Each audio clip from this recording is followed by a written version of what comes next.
Welcome back to Silent Husband Club.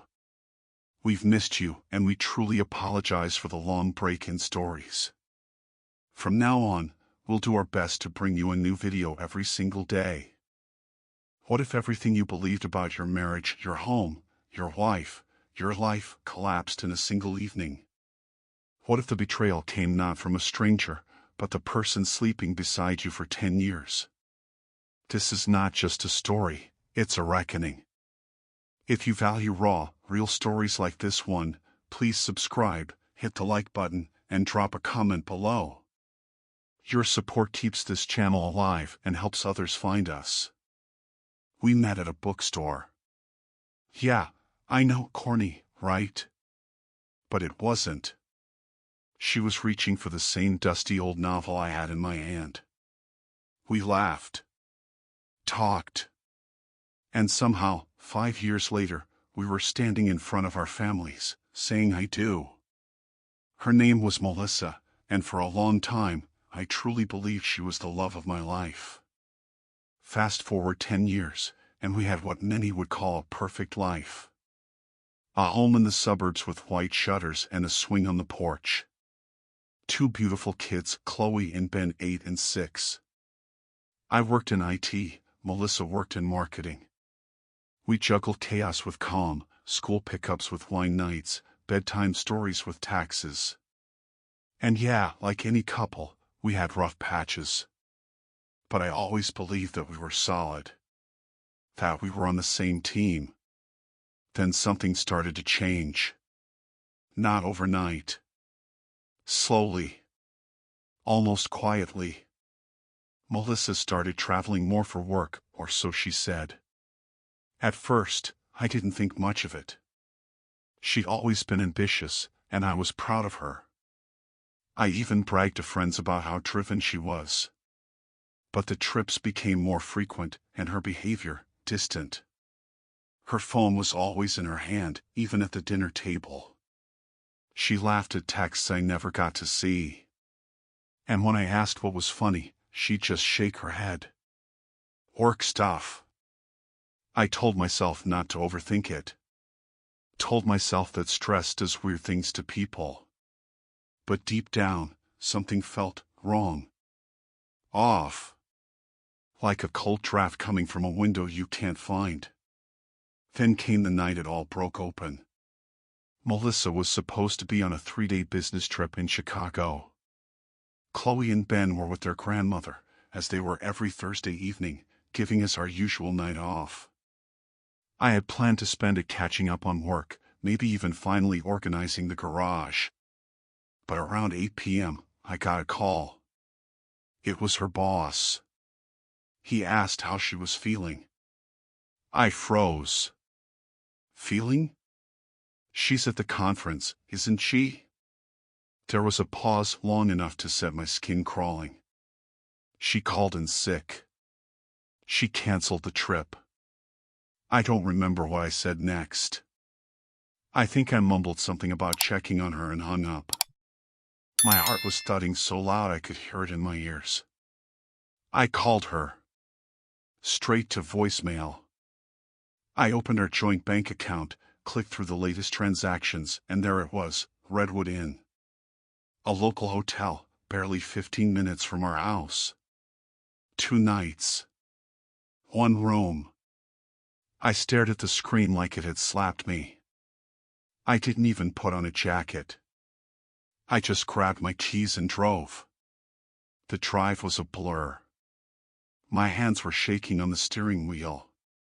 My mind flooded with every terrible image imaginable. I told myself I might be wrong. That there could be an explanation. But I think, deep down, I already knew. The parking lot was half empty. But her car, her silver SUV, was there. I sat in mine for what felt like an hour, just staring. Breathing. Trying to gather the courage to walk inside. When I finally did, I was greeted with the low hum of a quiet lobby and the clinking of glasses from the hotel bar. I turned my head, and there she was. Melissa. Sitting at the bar. Laughing. touching the arm of a young man in a hotel uniform. He couldn't have been more than 25. Blonde. Clean-shaven. Square-jawed. The kind of guy you'd expect to see in a dating app ad. His name tag said Zach. She hadn't seen me yet. I ducked behind a fake potted plant. Yeah. Pathetic, I know. But I was frozen. Not just from shock, but from the ache of watching the woman I loved acting like a teenager with a crush. I heard them talk. I heard her giggle. I heard them plan to meet in his room later. And then he leaned in and whispered something in her ear. She giggled again. Like she was 20. Like she didn't have 2 kids. Like I didn't exist. I couldn't take it. I stepped out from behind the plant and walked straight toward them. My voice cracked. My hands trembled. But my words cut the air like glass. Having a good time, Melissa? She looked up, and the shift in her face is something I'll never forget. Surprise. Then anger. Then that plastic smile she used when she was trying to act like everything was fine. Oh, hi, honey, she said, as if I'd just stopped by to pick her up from the mall. What are you doing here? What am I doing here? My voice was almost a whisper. What are you doing here? And who the hell is this? She turned towards Zach like it was no big deal. Oh, this is Zach. He's just helping me with hotel recommendations for future trips. Zach looked like he wanted the ground to swallow him whole. He mumbled something about needing to get back to work and disappeared like smoke. Coward. I turned back to her. Stop treating me like an idiot, I said. I know you're not at a conference. Your boss called. Her eyes narrowed. You checked up on me? That's a violation of my privacy. I couldn't believe it. She was trying to flip it. My privacy? I barked. You're cheating on me in a hotel 10 minutes from our house. She grabbed her purse. Keep your voice down. You're making a scene. Let's go home. I didn't even have words. We walked out to the parking lot in silence. She insisted on driving separately. Probably to buy herself time. To build a better lie. All I could do was grip the steering wheel and try to breathe, as the entire weight of my life started to crumble from the inside out. The drive back home was unbearable. The silence in my car was so thick it felt alive, like a third passenger pressing down on my chest. Every red light felt like a personal attack, every familiar street now felt like a lie.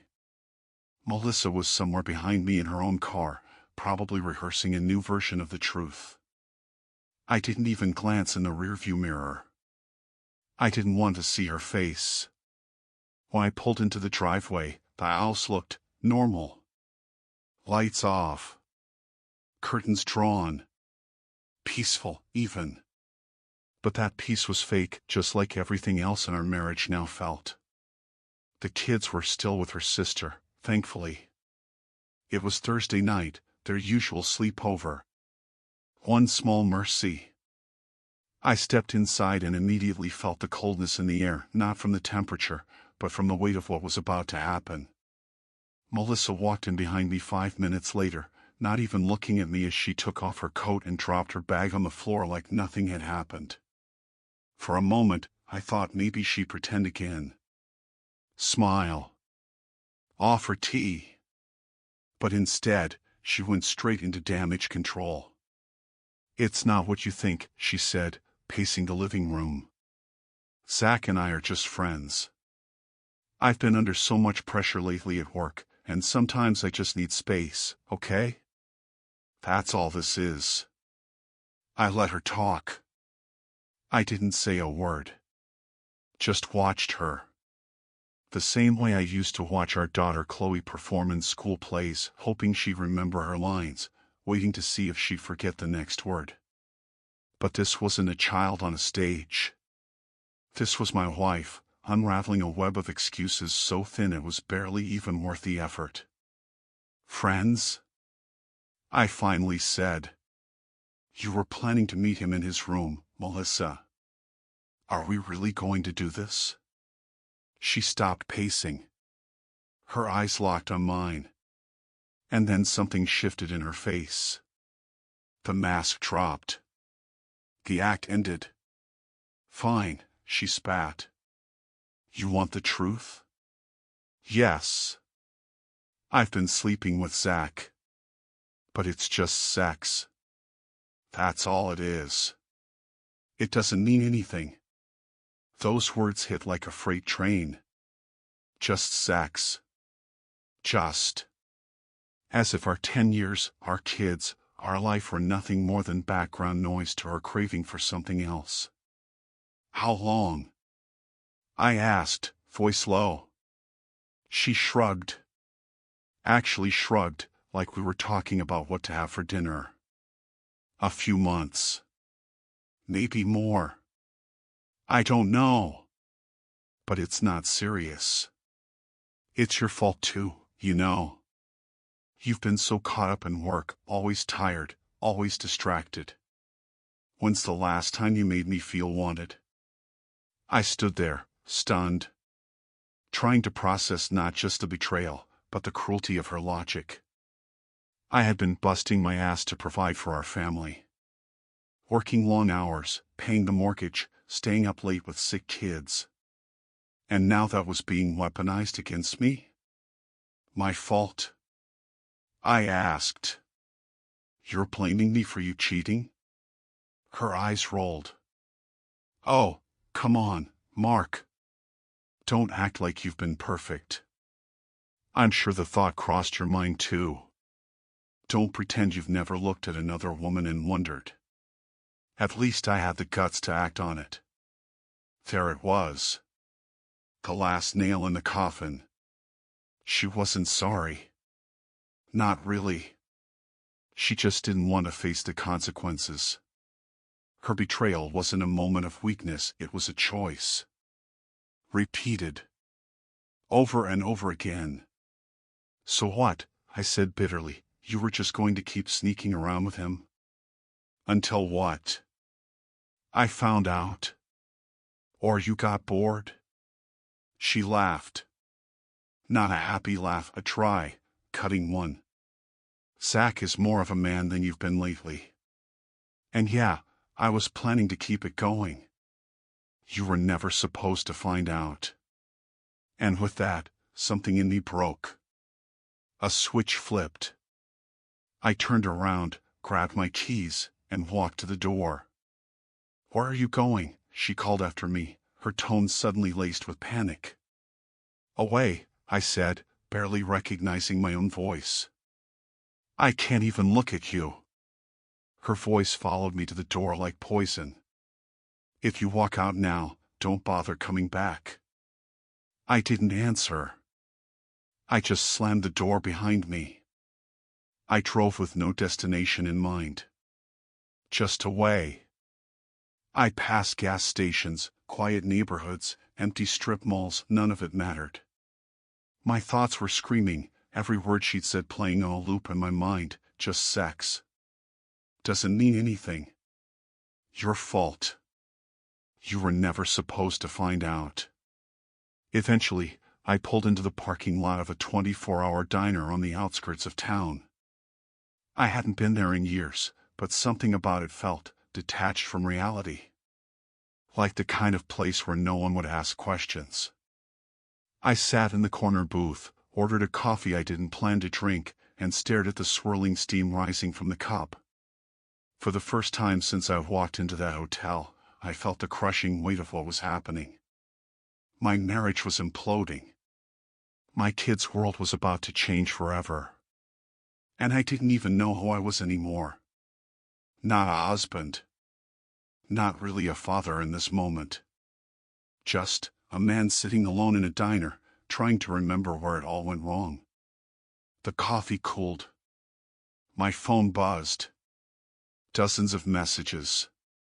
First angry. Then worried. Then manipulative. How could you just leave? Come home now. We need to talk. If you don't come back, I'm going to tell the kids this is all your fault. I put the phone down and stared out the window into the dark. I wasn't ready to go back. Not yet. Maybe not ever. I must have sat in that diner for hours. The waitress stopped asking if I wanted a refill after the second one. I stared out the window at the empty parking lot, the hum of fluorescent lights above me the only constant sound. My phone was still buzzing. Melissa was relentless, but I kept it face down on the table. I didn't want to hear another excuse, another manipulation, another please come home that meant nothing. At some point, I realized I couldn't just sit there forever. I needed someone. Not to fix it, because nothing could fix this, but just to hear me. To remind me I wasn't going crazy. There was only one person I could call, Tom. Tom had been my best friend since middle school. The kind of guy who didn't ask questions when you showed up at his door at 2 a.m., just handed you a beer and said, "Talk when you're ready." I called him. 3 rings. Then his sleepy voice, "Mark? You okay?" I wasn't. But I said, "Can I crash at your place?" He didn't hesitate. "I'll put coffee on." His place was just 20 minutes away, but the drive felt longer. My body was on autopilot, but my mind was still trapped in that hotel lobby, replaying the look on Melissa's face when she saw me. Not guilt. Not even fear. Just annoyance, like I'd ruined her little game. When Tom opened the door, he was wearing pajama pants and a t-shirt with a coffee stain down the front. But when he saw my face, the joking died in his throat. He didn't say anything. Just stepped aside. I sat on his battered couch and spilled everything. From the fake business trips to the hotel, to Zach and her twisted logic that it was just sex, and somehow my fault. Tom's jaw clenched tighter with every word. When I finished, he just shook his head. Jesus Christ. I want to punch something. You want me to find that kid? Because I swear to God, I held up a hand. Don't. It won't fix anything. He nodded slowly, though his knuckles were white. Then he paused, took a deep breath, and hit me with a gut punch of a truth I wasn't ready for. I didn't want to say anything, but, a few weeks ago, I think I saw her. At Murphy's bar. She was with some guy who looked like he worked at a hotel. Young. Blonde. I thought it might be her, but I wasn't sure, so I didn't say anything. "I'm sorry, man. I should have told you." I just stared at him. Not angry, just numb. I wasn't even surprised anymore. I felt like the last person to know, like a character in a tragic play who walks on stage just as the curtain's falling. The next few days blurred together. I stayed with Tom. I didn't go to work. Didn't shave. Barely ate. Melissa kept calling, texting, even sent mutual friends to check on me, which I knew was code for convince him to come home. Some of the messages were angry, "How could you do this to our family?" Others desperate, "We can fix this. Please come back." But the worst were the manipulative ones, "If you don't return, I'll tell the kids it's your fault." By day 3, I knew I couldn't hide forever. Chloe and Ben needed me. I wasn't ready to see Melissa, but I had to face reality for them.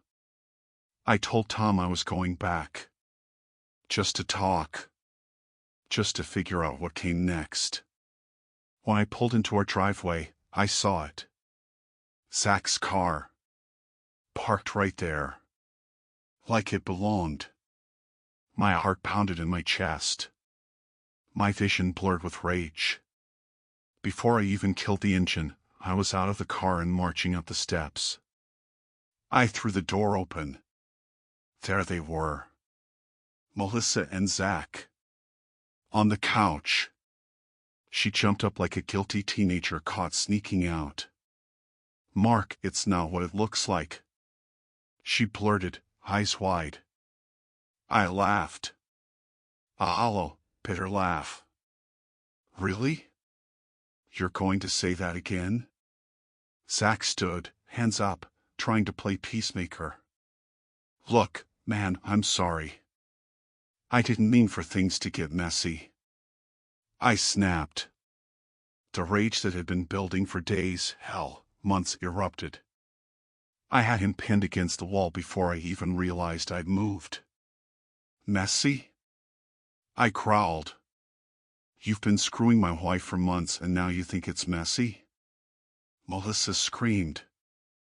I let go, stepped back, hands trembling. Zach bolted for the door, mumbling an apology, and vanished. I turned to Melissa. Her eyes were red, but I couldn't tell if it was from guilt or embarrassment. "How could you bring him here?" I asked, my voice shaking. "To our home? To the place where our kids sleep?" Her face hardened. "You were gone. I didn't know if you were ever coming back. So you invited your boyfriend over to help you feel better? He came to support me." She snapped. "Unlike you, he actually cares about how I feel." That did it. I closed my eyes, inhaled through my teeth, trying not to scream. "Melissa, do you even hear yourself? You betrayed me. Lied. And now you're blaming me because I didn't come running back." For a second, her face softened. Just a flicker. Like she remembered she used to love me. "I didn't want it to be like this," she whispered. "Can't we try to fix this?" I stared at her, the weight of her betrayal crushing me. Part of me, some old, wounded part, wanted to say yes. For the kids. For the past. For the idea that things might go back to how they were. But I knew better. That version of us was dead. "I don't know," I said honestly. "I need time." "Where are the kids?" "With my sister," she said. I didn't want them to see us like this. For the first time in days, I felt something close to gratitude. "I'm staying in a hotel for a few days. I need space." She reached out, touched my arm. "Please, Mark. Don't throw away 10 years. I made a mistake, but I still love you." I pulled away gently. "If you loved me, Melissa, you wouldn't have done this." And then I left. The hotel room was cold and impersonal, 2 beige lamps, a stiff mattress, a half-broken remote control. But it was quiet. And right now, quiet was the only thing I needed. I sat at the edge of the bed staring at the wall, my bag untouched beside me. The hum of the mini fridge filled the silence. I didn't turn on the TV. I didn't even take off my shoes. I just sat there. Melissa's voice still echoed in my mind. "Please, Mark. Don't throw away 10 years. But she had already thrown them away. Not in one night. In secret hours spread out over months, in whispered lies, in that smirk she gave me at the hotel bar. I didn't even know who she was anymore. Or maybe, for the first time, I finally did. The next 2 days passed in a haze. I went for walks just to feel like I was moving. I drank bad coffee. Ate out of vending machines. I ignored Melissa's messages, though I read every single one. She rotated between regret and rage. "I miss you, we can get through this," then "You're abandoning your family," followed by "If you don't respond, I'll tell the kids you left us." Each one felt like a knife in a different part of my body. I didn't answer. I couldn't. I didn't trust myself to speak without exploding. Or worse, giving in. On the third day, I called her. Not because I wanted to talk to her. I needed to see the kids. Chloe and Ben didn't deserve to be part of this wreckage. I asked her to meet me in the park near our house, neutral ground. A place with grass and sunlight and no walls to trap us in. She agreed. When I arrived, she was already there. Sitting alone on a bench, hands clenched in her lap. She looked tired. Paler than usual. Her usual carefully done makeup was smeared under her eyes. I didn't sit next to her. I sat on the far end of the bench, a solid 2 feet of cold wood between us. She opened her mouth to speak, but I cut her off. Before you say anything, I know Zach called me. That caught her off guard. Her eyes whitened. The blood drained from her face. What did he say? He told me everything, I said, voice flat. How you lied to him. Told him we were separated. That I was abusive. That I was controlling. That this was all my fault. Her lips quivered. But instead of breaking down, she smiled. A thin, bitter smile. So he finally cried to someone, huh? That's sweet. I turned toward her, anger creeping into my voice. That's your response? Not denial. Not remorse. Just sarcasm? She scoffed. You think I'm the only villain in this story? You don't even see yourself, do you? You work late. You're exhausted. You shut down. You think that's easy to live with? I clenched my jaw. I was exhausted from holding everything together. For us. For you. I was killing myself to keep the roof over our heads, to give our kids the life we never had. And you what? You felt lonely, so you burned the house down? She didn't answer. For the first time, I could see that she wasn't just trying to hurt me, she genuinely believed what she was saying. That I had pushed her away. That somehow, the way I loved her wasn't loud enough, wasn't romantic enough, wasn't selfish enough to count. I stared out at the playground where our kids used to run barefoot in the summer. The swings creaked in the wind. Why didn't you just tell me? I asked quietly. If you were that unhappy, why not just say something before it got to this? Because I didn't want a divorce, she said, her voice small. I just wanted to feel alive again. I nodded slowly. And Zach gave you that. She didn't deny it. She didn't say anything. That was her answer. I stood up. I'm filing for divorce. We'll figure out custody through a mediator.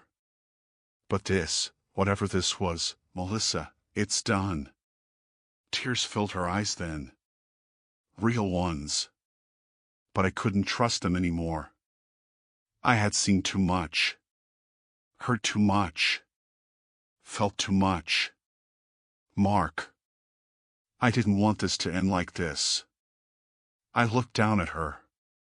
You made that choice for both of us. Then I walked away, the gravel crunching under my shoes louder than her quiet sobs behind me. The weeks that followed felt like living inside the wreckage of a house after the fire's gone out. The smoke had cleared, the flames were gone, but the air still reeked of ash. I filed for divorce the day after the conversation in the park. It wasn't out of vengeance. I wasn't trying to punish her. I just couldn't stay married to someone who could look me in the eye and still lie. Someone who could twist her betrayal into a symptom of my shortcomings. There was no coming back from that. Not for me. Melissa moved into a small rental a few blocks away. It was close enough for shared custody, but far enough that I wouldn't have to drive past her window at night. We agreed the kids would stay with me during the week and alternate weekends with her. Chloe and Ben took it hard, but they were still young enough to absorb the change with some buffer. I didn't tell them everything. Just enough for their little minds to process. Mommy and Daddy won't be living together anymore, but we both love you very much. I must have said it 100 times in those early days. And every time, I felt like a fraud. Because love shouldn't look like betrayal. And yet, here we were. The mornings were the hardest. Making breakfast alone. Packing their lunches. Smiling when I wanted to scream. There were nights I sat in the living room long after they'd gone to bed, staring at our family photos. One of Melissa's favorite shots was still on the mantel, us in Central Park, Chloe on my shoulders, Melissa laughing with Ben in her arms. I hated how happy we looked. I hated how much I still missed the woman I thought she was. Because that woman no longer existed.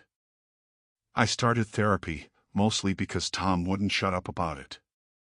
You need someone who's not me, he'd said. And he was right. The therapist was a quiet woman named Janine, who barely spoke at first. She just listened. And when I finally broke down in front of her, truly, completely, she didn't try to fix me. She just let me be broken. That was what I needed most. Every day felt like a negotiation between rage and survival. Some mornings I wanted to scream at the sky, at her, at myself. Other mornings I'd wake up and feel, okay. Not healed. Not even hopeful. Just okay. I clung to those mornings like a lifeline. Then, one afternoon, something shifted. I was at the park with Ben. He was playing in the sandbox. Chloe was off climbing the jungle gym. I was sitting on a bench, sipping lukewarm coffee, when my phone buzzed. It was a message from Sarah. An old classmate from high school. We hadn't spoken in years, but she had heard about what happened through mutual friends. Her message was short and gentle. Hey Mark, I'm sorry for everything you're going through. If you ever want to grab a coffee and talk, I'm here. I stared at the message for a long time. Not because I was thinking of saying yes, but because for the first time in weeks, someone had reached out without asking for anything. She wasn't telling me to forgive Melissa. She wasn't asking if I was over it. She was just offering time. Space. Kindness. That night, after the kids fell asleep, I replied. We met a few days later at the same diner I'd once fled to in the middle of the night. This time, it didn't feel like a hiding place. It felt like a step forward.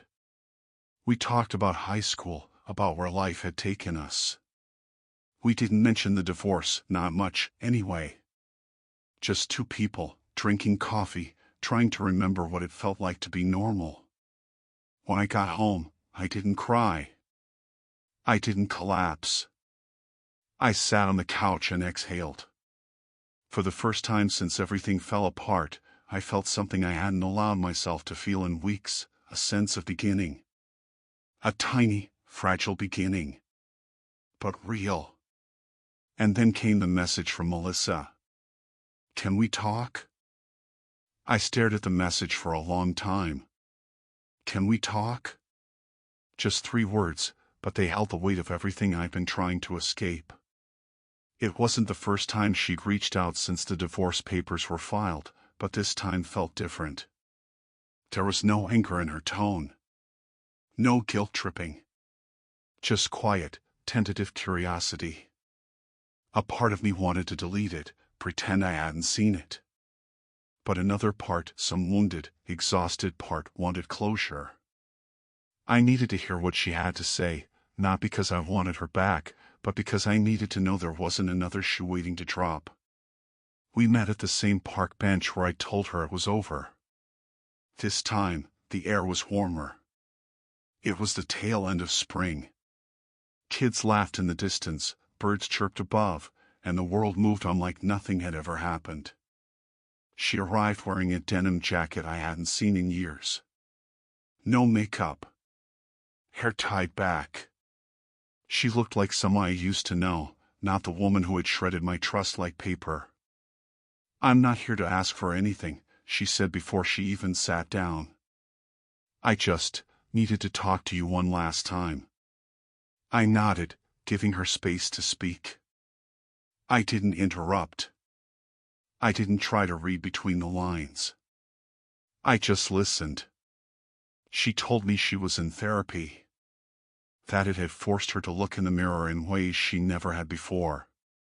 That what she did wasn't just a mistake, it was a symptom. Of entitlement. Of selfishness. Of immaturity. She didn't try to justify it. She didn't say it was because I worked too much, or because we grew apart. She admitted the hard truth: she was weak. And she lied. And she thought she could have both me and her fantasy.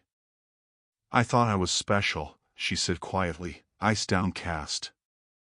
Like the rules didn't apply to me. I told myself it wasn't hurting anyone. That I deserved it. And now I wake up every day and realize I destroyed the one thing that was real. There was a long silence between us. Not cold. Not tense. Just silence. The kind that only comes when two people finally run out of blame and start facing what's left. "I'm not asking you to forgive me," she added. "I know I lost that right.